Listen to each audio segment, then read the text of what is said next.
Hey guys, so the Scary Fast event has come and gone, and most of the rumors were true. We obviously got the M3 chips, three variations. We got the base model, we got the M3 Pro, and we got the M3 Max. We are getting these new chips inside the 14-inch, 16-inch, and the iMac. So the iMac did get a refresh. I was slightly disappointed that the Mac Mini didn't get it.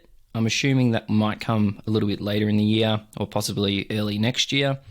As rumored, it is built on the 3nm process.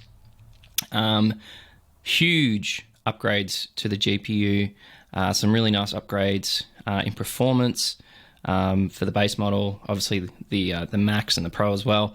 But you can now get up to 128 gigabytes of unified memory, and it comes with up to 92 billion transistors, a 40-core GPU, and a 16-core CPU. So extremely powerful. If you're a creator, a video editor, if you design games, if you do lots of heavy coding, if you do anything that's super resource hungry, these new iMacs and these new chips are going to be an absolute game changer for you.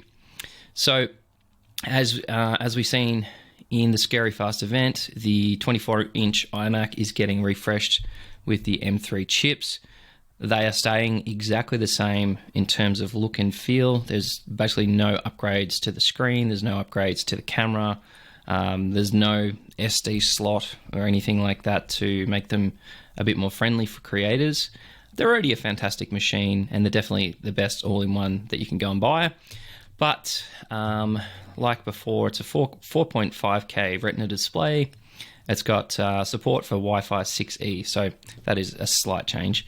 And it still has that 1080p webcam, which is actually very good. It's a very good webcam, probably the best in class, I would say.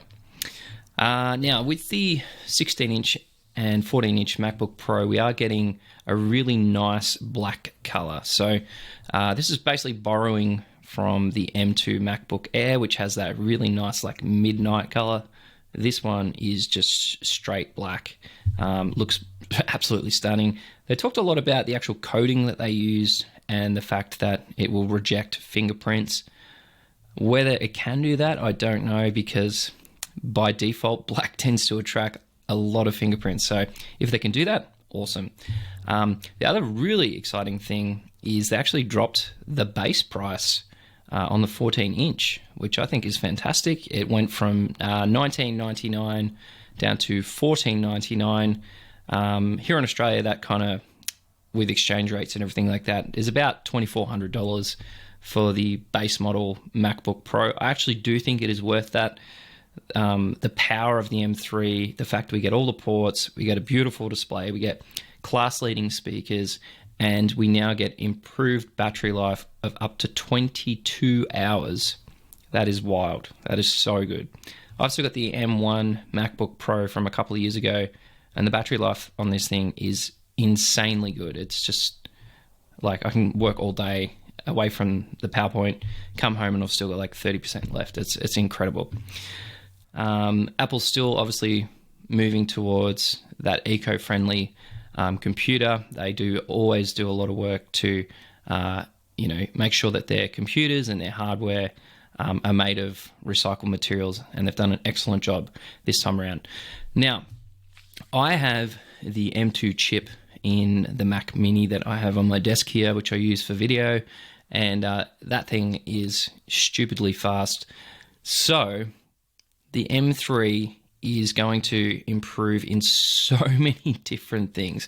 I was watching the presentation, and like they compared it to like the most powerful PC, and the power this thing has and how much wattage it actually used. It was insane. Like some of the things were like half of the power. Some of them were like a quarter of the power, and then it was like 1/5 of the power of equal machines in other sectors, really.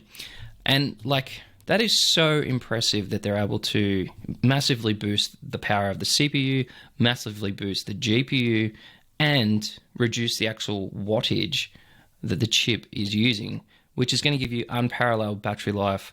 Like, I can't think of a single laptop, maybe like LG Gram or something like that, that does up to 22 hours with full power. This is not like reduced power. It's full power when you're not plugged into the wall. Like, that is truly a marvel in computing power. They've reduced the cost of the 14-inch. The 16-inch is still the same, and the iMac stays the same. It's $12.99 if you're in the US. That's about $2,000 here in Australia, which is still pretty reasonable in my opinion.